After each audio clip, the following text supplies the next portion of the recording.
Why do I love community and small groups? On many levels, but let me start with the most important, or at least the most relevant in my own story. Community, small groups, a way of relating with other people was one of the most powerful ways that God began to restore my own soul. When I was so depleted, I was exploring, how do I connect with God in new ways? And I knew there might be ways in prayer, and I knew there might be ways in the scriptures, and there were.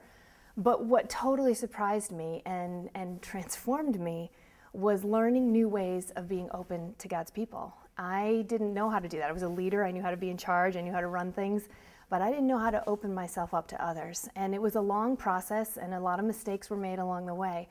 But when I think about community and why I love community, this is what God had in mind for us. This is how, like in Ephesians, where it talks about that the body would grow up into maturity, each part doing its work. Well, that work isn't about the org chart of the church, although it sort of matters. You know, people do different things, and that's their work, and the body grows up. But there's an organic sense in which that was meant to be. And when we're meaningfully connected, one member of the body to the next, that's what allows the life of the Spirit to move among us. But we need to learn ways of relating that are very unagendaed, very open, undefended. And when we learn those ways, when I learned those ways, it opened up all kinds of transformation in my life that I'm sure I never would have experienced if it had just been me on my couch with my Bible trying to connect with God, as good as that is.